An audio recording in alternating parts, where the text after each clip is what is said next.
अच्छा भैया चली एक जनी बाड़ी उनकर पति प्रदेश में बाड़े ढेर दिन हो गई बा फोन पर बात होता लेकिन साफ बात होत नहीं खे कह तरीके राजा जी बोला बोला मैं लॉकडाउन में सब लोग घरे भाग के चली आई अरौरा का जाने कौन नौकरी करता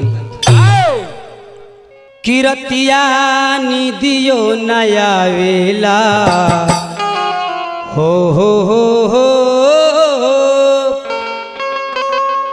किरतिया निदियो नया वेला सोचते में भोर हो जाला रतिया निदियो नया वेला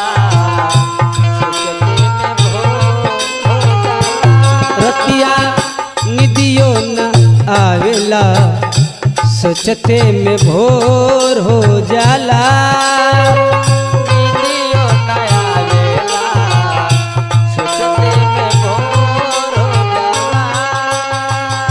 ए राजा जी कभी रो कहतनी कि हम होली में आए कभी रो कहतनी कि हम जाड़ा में आए कभी कहतनी कि हम सावन में आए लेकिन ये कही बात रो निकी बताओ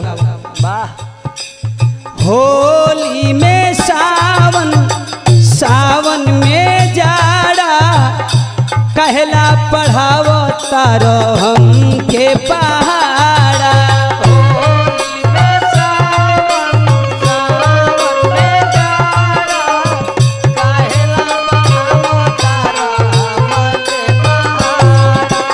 होली में सावन सावन में जाड़ा कहला पढ़ावो तारो हम के पहाड़ा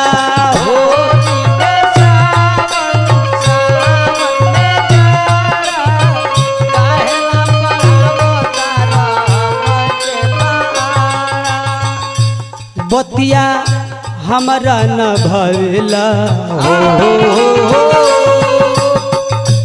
बतिया हमारा न भावेला सोचते में भोर हो जला रतिया निदियो न भावेला सोचते में भोर हो जाला। रतिया निदियो न आवेला सोचते में भोर हो जला रतिया निदियो नया वेला सोचते में भोर हो जाला।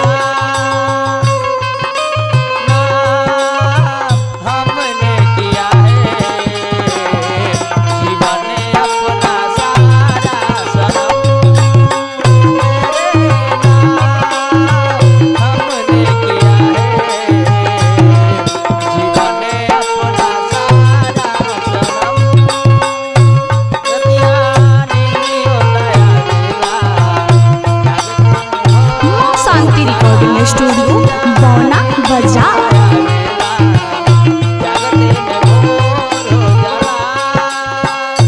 आखिर हमसे कौन कसूर बा कौन कसूर हो गई हमसे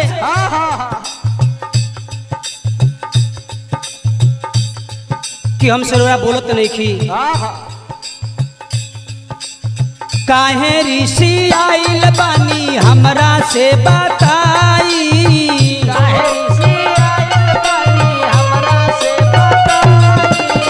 होई ना गलती क्रिया कान धके खाई होई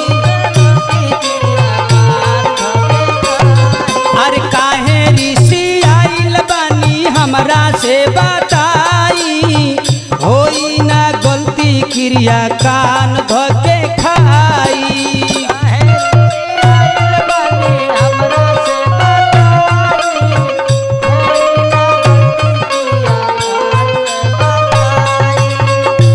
पपिहा बोलिया सतावेला हो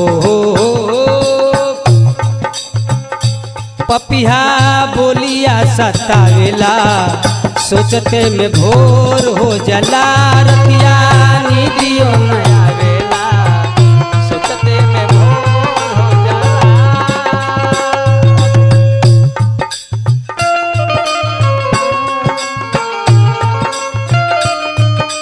लाल दुपट्टा उड़ गया रे मेरी हवा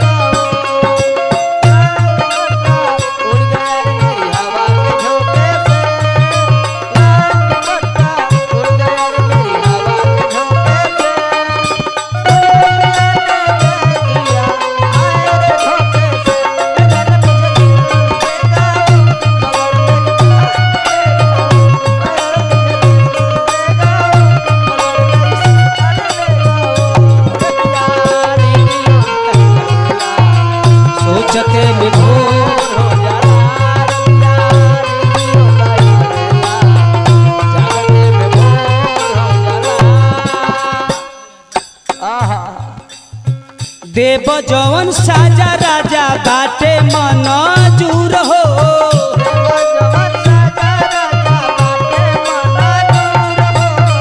फोन पर बता दो जगदीश कौन बा कसूर हो।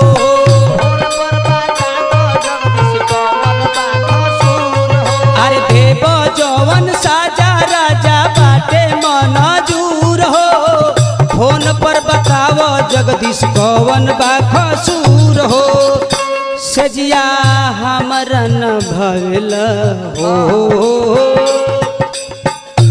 सजिया हमारा न भावेला सोचते में भोर हो जला। रतिया नींदियो न भावेला जागते में भोर हो जाला। रतिया नींदियो न आवेला सोचते में भोर हो जला। रतिया नींदियो न आवेला जागते में भोर हो जाला। रतिया नींदियो न आवेला सोचते में भोर हो जला। रतिया